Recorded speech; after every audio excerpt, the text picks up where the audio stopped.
আসসালামু আলাইকুম।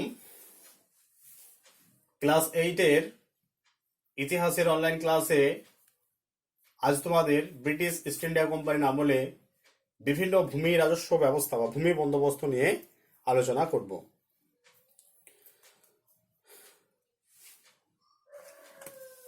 1765 খ্রিস্টাব্দে দেওয়ানি লাভের পর ইংরেজ east India company Bangla, Bihar এবং উড়িষ্যার ভূমি রাজস্ব আদায়ের অধিকার লাভ করে। কোম্পানি রাজ্যের আয়তন বৃদ্ধির সঙ্গে সঙ্গে ভূমি রাজস্বের পরিমাণও প্রবলভাবে বৃদ্ধি পায়।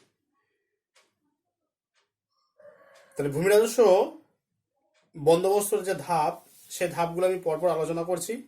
তাহলে ভূমি রাজস্ব বন্দোবস্তের ধাপ হিসেবে যদি আমরা দেখি বা পদক্ষেপ হিসেবে যদি আমরা দেখি, তাহলে প্রথমে যে পদক্ষেপটা হবে সেটি হবে পাঁচশালা বন্দোবস্ত।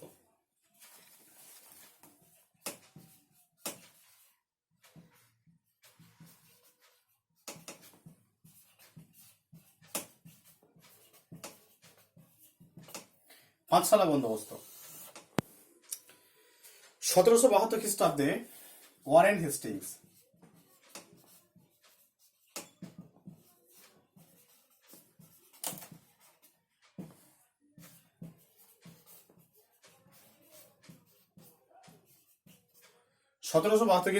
হেস্টিংস প্রত্যক্ষভাবে ভূমি রাজস্ব আদায়ের ব্যবস্থা করেন। তিনি প্রথম ভূমি রাজস্ব ব্যবস্থা গড়ে তোলেন। তিনি একটি রাজস্ব বোর্ড গঠন করেন এবং কালেক্টররা রাজস্ব আদায়ের দায়িত্ব পান। তিনি নিলামে 5 বছরের জন্য জমিদার বা ইজারাদারদের সঙ্গে জমির বন্দোবস্ত করেন।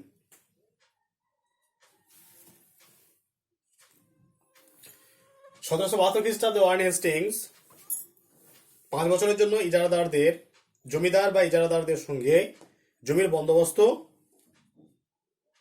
ব্যবস্থা, যে জমি বন্দোবস্ত ব্যবস্থা করেছিলেন তা ইজারাদারি বন্দোবস্ত ব্যবস্থা বা পাঁচশালা বন্দোবস্ত ব্যবস্থা নামে পরিচিত। এরপর একশালা বন্দোবস্ত।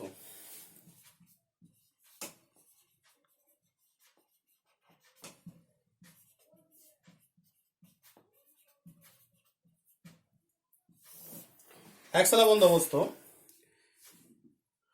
ওয়ারেন হেস্টিংস এর পাঁচশালা বন্দোবস্তের বেশ কিছু ত্রুটি ছিল।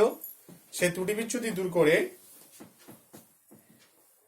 আমনি কমিশনের প্রস্তাব অনুসারে জমি 1 বছরের জন্য সর্বোচ্চ রাজস্ব প্রদানকারীকে নিলাম দেওয়ার যে বন্দোবস্ত ব্যবস্থা, তা একশালা বন্দোবস্ত নামে পরিচিত।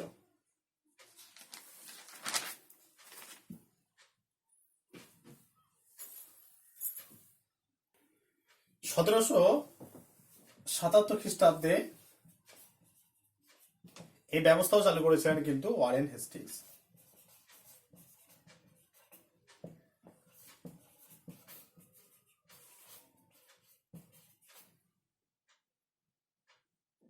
ওয়ারেন হেস্টিংস 1777 খ্রিস্টাব্দে একশালা বন্দোবস্ত ব্যবস্থা চালু করেন। এরপর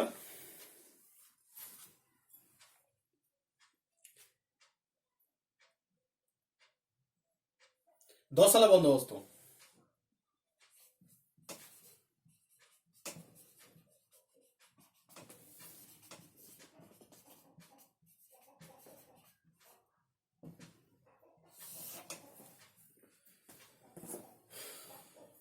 লর্ড কর্নওয়ালিস কৃষির উন্নতির জন্য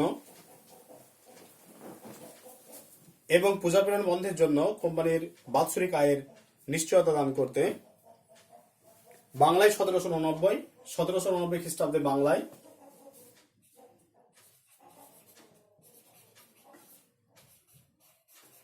এবং 1790 খ্রিস্টাব্দে উড়িষ্যায়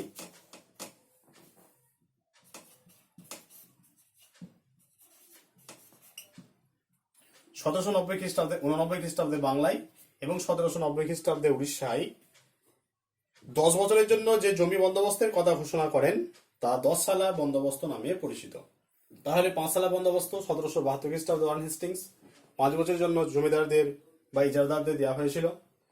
পাঁচশালা বন্দোবস্তের বেশ কিছু ত্রুটি বিচ্যুতি লক্ষ্য করে তিনি 1777 খ্রিস্টাব্দে এই পাঁচশালা বন্দোবস্তকে এক শালা মানে 1 বছরের জন্য জমিদার বা ইজারাদারদের দিয়েছিলেন।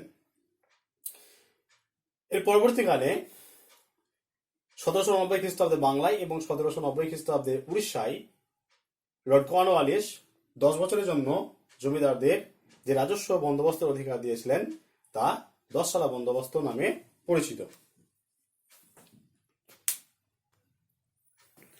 এরপর চিরস্থায়ী বন্দোবস্ত 1793 খ্রিস্টাব্দের 22 মার্চ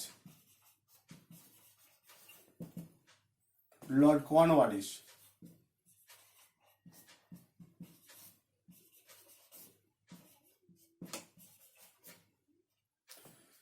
সতেরোশো বিরানব্বই খ্রিস্টাব্দে 22 মার্চ লর্ড কর্নওয়ালিস চিরস্থায়ী বন্দোবস্ত ব্যবস্থা চালু করেন। চিরস্থায়ী বন্দোবস্ত ব্যবস্থার শর্ত সমূহ কি কি শর্ত ছিল?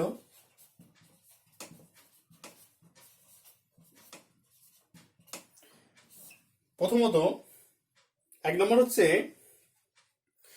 জমিদাররা নির্দিষ্ট সময়ের মধ্যে রাজস্ব প্রদানের মাধ্যমে বংশানুক্রমিকভাবে জমি ভোগ দখলের অধিকার লাভ করে। এটা হচ্ছে 1 নম্বর পয়েন্ট। 2 নম্বর পয়েন্ট, সূর্যাস্ত আইন অনুসারে জমিদাররা নির্দিষ্ট দিনে, বছরের একটি নির্দিষ্ট দিনে সূর্য অস্ত যাওয়ার আগে রাজস্ব পরিশোধ করতে না পারলে তার জমিদারি বাজেয়াপ্ত করা হতো। 3 নম্বর, জমিদার আদায়কৃত রাজস্বের 9/10 কোম্পানিকে প্রদান করবে। জমিদার আদায়কৃত রাজস্বের 9/10 কোম্পানিকে প্রদান করবে। 4 নম্বর হচ্ছে যে প্রাকৃতিক বিপর্যয়ের সময়েও কিন্তু রাজস্ব মকুব করা হবে না। আর 5 নম্বর, জমিদাররা ইচ্ছা মতো জমিদান বন্ধক বা বিক্রয় করতে পারবে। তাহলে এই হলো চিরস্থায়ী বন্দোবস্তের শর্ত সমূহ। এরপর আমরা দেখবো যে চিরস্থায়ী বন্দোবস্তের সুফল কি ছিল আর কুফল কি ছিল। প্রথমে সুফল আলোচনা করব। সুফল কি কি ছিল? চিরস্থায়ী বন্দোবস্তের সুফল সম্পর্কে ঐতিহাসিক মার্সম্যান বলেছেন, এটি ছিল একটি দৃঢ়, সাহসিকতাপূর্ণ এবং বিচক্ষণ পদক্ষেপ। তাহলে সুফলের 1 নম্বর পয়েন্ট হচ্ছে যে সুনির্দিষ্ট আয়।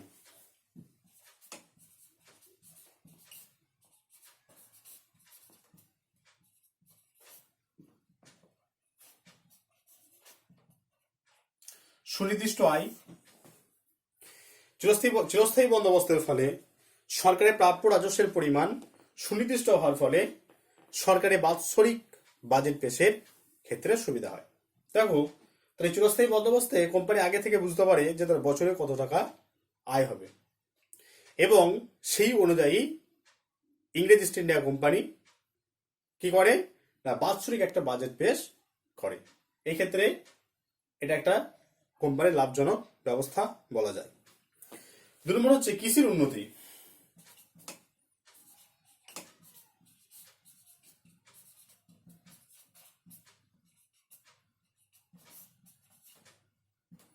কৃষির উন্নতি, এই বন্দোবস্তের ফলে জমিদারগণ জমির উন্নতির দিকে নজর দেয় এবং গ্রামীণ সংস্কারমূলক কর্মসূচি গ্রহণ করে। জমিদাররা দেখে যে জমির যে উন্নতি, অর্থাৎ অনাবাদি জমিকে আবাদি জমিতে পরিণত করা হচ্ছে। কেন করা হয় না, এক্ষেত্রে একটা রাজস্ব বৃদ্ধির ফলে রাজস্ব বৃদ্ধি হবে সেই আশায় জমিদারগণ কি করেছিল না অনাবাদি জমিকে আবাদি জমিতে তারা পরিণত করে। নেক্সট হচ্ছে অনুগত জমিদার শ্রেণীর উদ্ভব।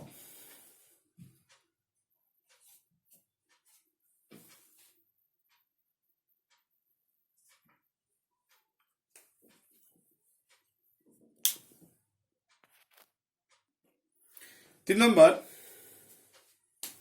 অনুগত জমিদার শ্রেণীর উদ্ভব।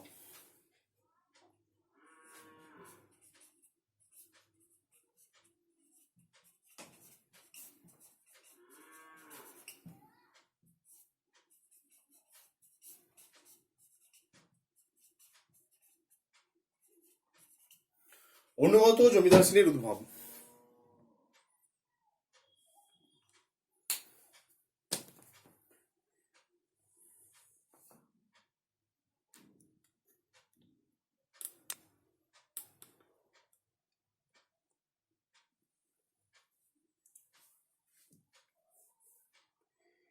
এই বন্দোবস্তের মাধ্যমে সরকারের অনুগত এক জমিদার শ্রেণীর উদ্ভব ঘটে, যাদের সমর্থনে ভারতে ব্রিটিশ শাসনের ভিত্তি আরো সুদৃঢ় হয়।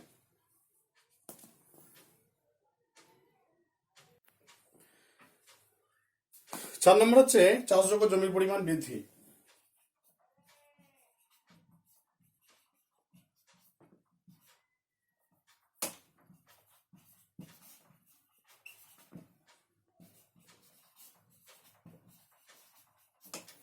চাষযোগ্য জমির পরিমাণ বৃদ্ধি।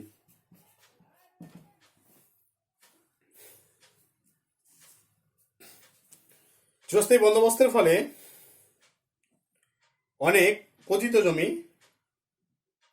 অনাবাদী জমি পুনরুদ্ধার করে সেইগুলো চাষযোগ্য জমিতে পরিণত করা হয়েছিল। এইভাবে ইংরেজ ইস্ট ইন্ডিয়া কোম্পানির এই চিরস্থায়ী বন্দোবস্তের তাদের সুফল বা লাভজনক হয়েছিল এইভাবে। সে তুলনায় কিন্তু ভারতীয়দের যে চিরস্থায়ী বন্দোবস্ত ভারতীয়দের ক্ষেত্রে কিন্তু ততটা লাভজনক হয়নি। এরপর কুফল আমরা দেখবো যে কুফল কি কি ছিল। এগুলো হলো সুফল, এরপর কুফল।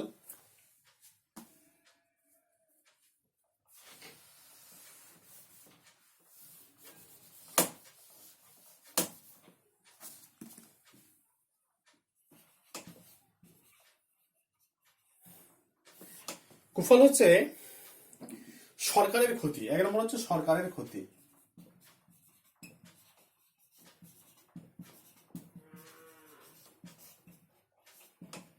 সরকারের ক্ষতি, জমিদাররা জমির উর্বরতা বৃদ্ধি করে নিজেদের আয় বাড়াতে সক্ষম হলেও সরকারের আয় এতে বিশেষ বাড়েনি, কারণ সরকারের আয় ছিল সুনির্দিষ্ট। তাহলে দেখো, সরকার বলতে এখানে ইস্ট ইন্ডিয়া কোম্পানি জমিদারদের সঙ্গে একটা বাৎসরিক তাদের সঙ্গে চুক্তিবদ্ধ হয়েছে বাৎসরিক টাকার বিনিময়ে।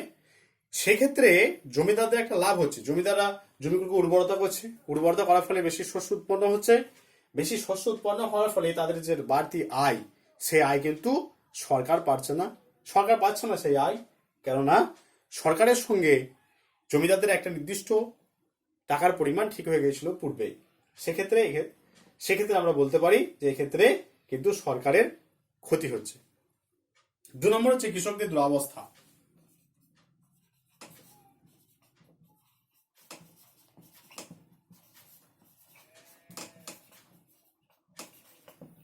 কৃষকদের দুরবস্থা, এই ব্যবস্থায় রাজস্বের হার ছিল খুব চড়া, তাই কৃষকরা চরম দুরবস্থার শিকার হয়। 3 নম্বর হচ্ছে কৃষকদের জমি থেকে উচ্ছেদ। কৃষকদের উচ্ছেদ,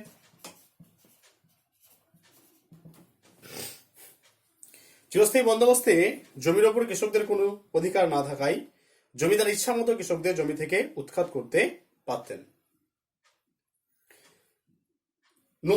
নেক্সট পয়েন্ট হচ্ছে নতুন জমিদার শ্রেণীর উদ্ভব।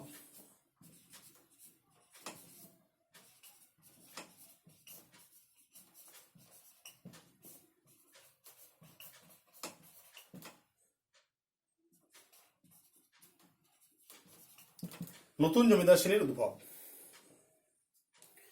সূর্যাস্ত আইন অনুযায়ী বহু জমিদার বছরের নির্দিষ্ট দিনে রাজস্ব প্রদান করতে না পারায় জমিদারি হারান। এই জমিদারিগুলো কিছু বিত্তবান মানুষ কিনে নেন। এই নতুন জমিদাররা প্রজা কল্যাণ অপেক্ষা প্রজা শোষণের বেশি সক্রিয় হয়ে ওঠে। তাহলে দেখো, এই চিরস্থায়ী বন্দোবস্তের একটি অন্যতম শর্ত হলো সূর্যাস্ত আইন। বছরে একটি নির্দিষ্ট দিনে সূর্য অস্ত যাওয়ার আগে রাজস্ব পরিশোধ করতে হতো। যদি কোনো জমিদার রাজস্ব পরিশোধ করতে না পারতো তাহলে তার জমিদারি বাজেয়াপ্ত করা হতো। তাই সেই জমিদারিগুলো কিছু নতুন বিত্তবান শ্রেণীর মানুষ যাদের হাতে টাকা পয়সা আছে তারা সেগুলো কিনে নিত, এবং কিনে নিয়ে তারা প্রজামঙ্গল অপেক্ষা প্রজামঙ্গলের থেকে তারা প্রজা শোষণের দিকে বেশি নজর দিত। লাস্ট পয়েন্ট হচ্ছে মধ্যস্বত্বভোগী শ্রেণীর উদ্ভব।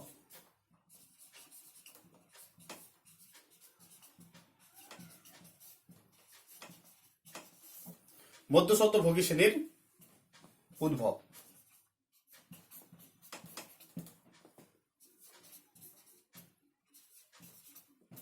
মধ্যস্বত্ব শ্রেণীভোগীর উদ্ভব। এই ব্যবস্থায় ইজারদার, পত্তনিদার প্রভৃতি মধ্যস্বত্বভোগী শ্রেণীর উদ্ভব ঘটে। এদের শোষণে কৃষকদের অবস্থা শোচনীয় হয়ে ওঠে।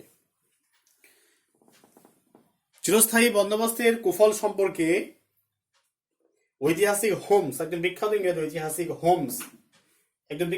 ঐতিহাসিক হোমস কি বলছেন?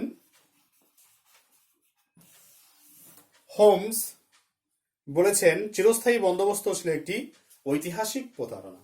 তাহলে চিরস্থায়ী বন্দোবস্ত ছিল একটি ঐতিহাসিক প্রতারণা, ঐতিহাসিক হোমস বলছেন। ঐতিহাসিক প্রতারণা বলতে জমিদাররা তো নির্দিষ্ট রাজস্বের বিনিময়ে রাজস্বের অধিকার লাভ করছে এবং সেই জমিদাররা কিন্তু কৃষকদের কাছ থেকে চড়া হারে রাজস্ব আদায় করতো, যেটা দিতে কৃষকদের কিন্তু জীবন অতিষ্ঠ হয়ে উঠত। এই কারণে ঐতিহাসিক হোমস এই কথাটা বলেছেন যে চিরস্থায়ী বন্দোবস্ত ছিল একটি ঐতিহাসিক প্রতারণা। এরপর রায়তওয়ারি বন্দোবস্ত নিয়ে আলোচনা করব। রায়তওয়ারি বন্দোবস্ত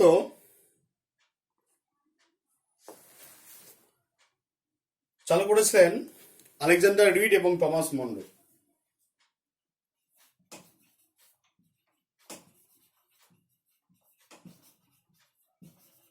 আলেকজান্ডার রিড ও টমাস মনরো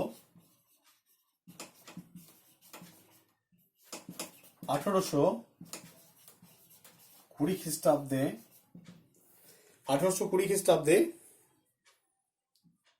দক্ষিণ ও দক্ষিণ পশ্চিম ভারতে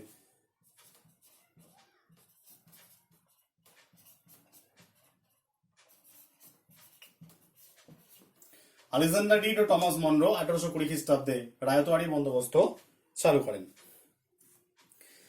এই বন্দোবস্তের বেশ কিছু বৈশিষ্ট্য ছিল, শর্ত বা বৈশিষ্ট্য। এক নম্বর হচ্ছে এই ভূমি বন্দোবস্তে সরকার সরাসরি কৃষকদের 30 থেকে 40 বছরের মেয়াদে জমি বন্দোবস্ত দিত। এই জন্য এই ভূমি বন্দোবস্তে কোনো মধ্যস্বত্বভোগী শ্রেণী ছিল না। তাহলে সরাসরি সরকারের সঙ্গে কৃষকদের 30 থেকে 40 বছরের একটা বোঝাপড়া হতো এই রায়তওয়ারি বন্দোবস্তে। তাই এখানে কিন্তু মধ্যস্বত্বভোগী শ্রেণী থাকছে না। আর আমরা দেখেছি চিরস্থায়ী বন্দোবস্তে মধ্যস্বত্বভোগী শ্রেণী একটি গুরুত্বপূর্ণ ভূমিকা পালন করেছিল। 2 নম্বর, এই বন্দোবস্তে সরকার ছিল জমির মালিক, তবে কৃষকদের জমি ভোগ করার অধিকার বা সত্ত্ব ছিল। 3 নম্বর, জমি জরিপ করে জমি বন্দোবস্ত দেওয়া হয়। উৎপাদনের ভিত্তিতে জমিকে 9টি শ্রেণীতে বিভক্ত করা হয় এবং সেই অনুযায়ী রাজস্ব নির্ধারণ করা হয়। 3 নম্বর হচ্ছে 30 বছর ছাড়া রাজস্বের হার বৃদ্ধি করা হতো। 30 বছর বাদ এই রায়তওয়ারি বন্দোবস্তে 30 বছর পর রাজস্বের হারটা বাড়ানো হতো। 4 নম্বর, বন্যা, খরা, ভূমিকম্প বা অন্য কোনো প্রাকৃতিক বিপর্যয় ঘটলেও রায়তদের সরকারকে ভূমি রাজস্ব প্রদান করতে হতো। বন্যা, খরা বা প্রাকৃতিক বিপর্যয়েও কিন্তু সরকার কৃষকদের রাজস্ব মকুব করতেন না। 5 নম্বর, প্রাকৃতিক বিপর্যয়ের সময় রাজস্ব মেটাবার জন্য কৃষকরা মহাজনের শোষণ এবং নির্যাতনের কবলে পড়ত। এরপর আমরা আলোচনা করব মহালওয়ারি বন্দোবস্ত নিয়ে।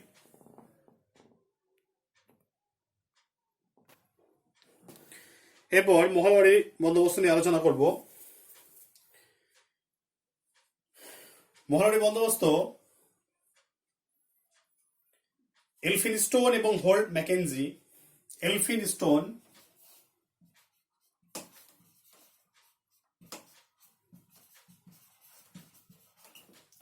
ও হোল্ট ম্যাকেনজি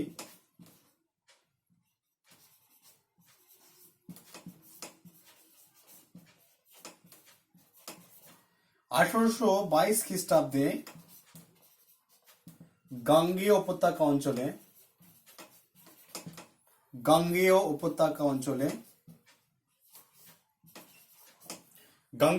অঞ্চলে এই মহালওয়ারি বন্দোবস্ত চালু। গাঙ্গেয় উপত্যকা অঞ্চল এবং উত্তর পশ্চিম সীমান্ত প্রদেশ। গাঙ্গেয় উপত্যকা অঞ্চল এবং উত্তর পশ্চিম সীমান্ত অঞ্চল।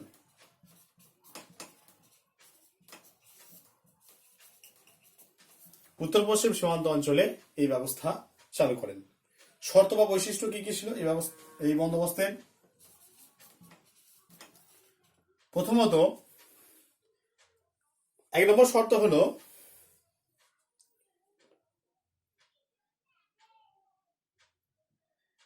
এই ব্যবস্থায় কয়েকটি গ্রাম নিয়ে একটি মহল বা তালুক সৃষ্টি করা হয়। মহল, তাহলে কয়েকটি মহল বা তালুক নিয়ে এই ব্যবস্থায় কয়েকটি গ্রাম নিয়ে একটি মহল বা তালুক সৃষ্টি করা হয়। 2 নম্বর, কোনো একজন ব্যক্তিকে বা কয়েকজন ব্যক্তিকে যৌথভাবে রাজস্ব দেওয়ার শর্তে এই মহল বা তালুকের ইজারা দেওয়া হতো। 3 নম্বর, এই ব্যবস্থায় আদায়কৃত রাজস্বের সরকার পেত 4/5 অংশ এবং জমিদার বা তালুকদার পেত 1/5 অংশ। তাহলে 5 ভাগের মধ্যে সরকার পেত 4 ভাগ এবং যারা রাজস্ব আদায় করত তারা পেত 1 ভাগ। 20 থেকে 30 বছরের জন্য জমি বন্দোবস্ত দেওয়া হতো। আর 5 নম্বর হচ্ছে কিছুদিন অন্তর অন্তর রাজস্ব বৃদ্ধি করা হতো। আর 6 নম্বর, কৃষক ও সরকারের মধ্যে ইজারাদার বা গ্রাম প্রধান ছাড়া মধ্যস্বত্বভোগীর অস্তিত্ব এখানে ছিল না। তাহলে এই মহলবাড়ি বন্দোবস্তের বেশ কিছু ত্রুটি লক্ষ্য করা যায়। কি কি? এই ব্যবস্থায় জমির ওপর কৃষকের মালিকানা সত্ত্ব ছিল না, ফলে কৃষকগণ জমিদারদের পরিবর্তে সরকারের অধীনস্থ হয়ে পড়ে। 2 নম্বর, এই ব্যবস্থায় মাঝে মাঝে খাজনা পরিমাণ বৃদ্ধি করার ফলে কৃষকদের অবস্থা শোচনীয় হয়ে পড়ে। আর 3 নম্বর, এই ব্যবস্থায় সরকার রাজস্ব আদায়ের জন্য কঠোরতা বৃদ্ধি করলে বহু মানুষ জমি হারায়, ফলে ভূমিহীনদের সংখ্যা বৃদ্ধি পায়। এরপর আমরা দেখব যে ব্রিটিশ ইস্ট ইন্ডিয়া কোম্পানির আমলে যে 3টি ভূমি বন্দোবস্তের কথা বলা হলো, চিরস্থায়ী বন্দোবস্ত, রায়তওয়ারি বন্দোবস্ত এবং মহলওয়ারি বন্দোবস্ত। এই 3টে বন্দোবস্ত ব্যবস্থা ভারতীয় সমাজ ব্যবস্থায় কি কি প্রভাব বিস্তার করেছিল? এই ব্যবস্থাগুলো ব্রিটিশ ইস্ট ইন্ডিয়া কোম্পানির আমলে বিভিন্ন ভূমি বন্দোবস্ত, ভূমি রাজস্ব ব্যবস্থা ভারতীয় সমাজের উপরে কি প্রভাব বিস্তার করেছিল সে সম্পর্কে আলোচনা করব। ভারতীয় সমাজ ব্যবস্থায় ভূমি রাজস্ব ব্যবস্থার প্রভাব আলোচনা করো বা কি কি প্রভাব পড়েছিল সেগুলো আমরা দেখব। প্রথম পয়েন্ট হচ্ছে গ্রামীণ সমাজে পরিবর্তন। 1 নম্বর পয়েন্ট, গ্রামীণ সমাজে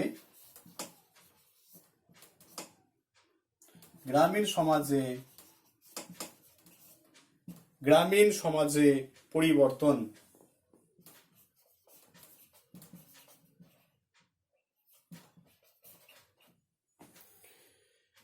নতুন ভূমি রাজস্ব ব্যবস্থার ফলে গ্রামীণ সমাজ ব্যবস্থা ভেঙে পড়ে, যৌথ পরিবার প্রথা ভেঙে যায়। যৌথ পরিবার যে প্রথা ছিল সেই যৌথ পরিবার ভেঙে যায়।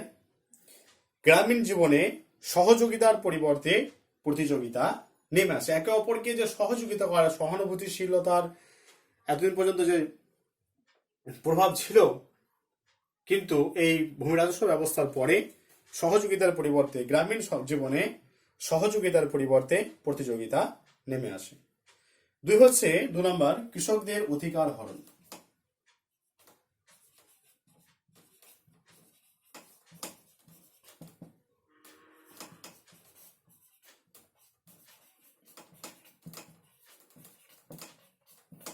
কৃষকদের অধিকার হরণ।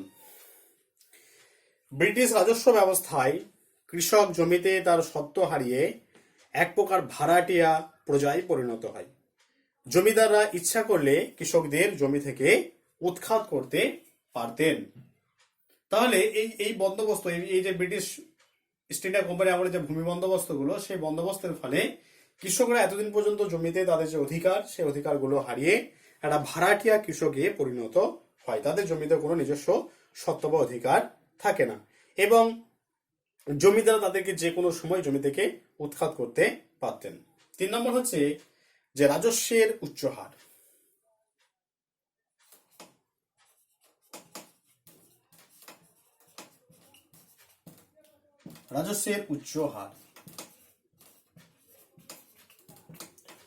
রাজস্বের উচ্চ হার।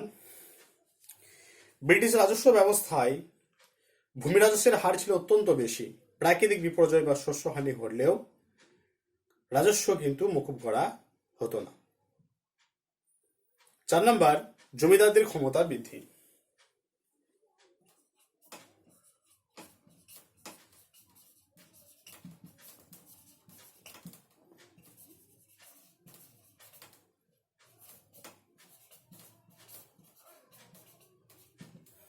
জমিদারদের ক্ষমতা বৃদ্ধি। চিরস্থায়ী বন্দোবস্তের সময় জমিদাররা জমির মালিকে পরিণত হয়। জমি হস্তান্তরযোগ্য হয়ে ব্যক্তিগত সম্পত্তিতে পরিণত হয়। জমিদার জমি বিক্রয়, দান বা বন্ধক রাখার অধিকার লাভ করে। আর লাস্ট পয়েন্ট হলো মধ্যবিত্ত শ্রেণীর উদ্ভব।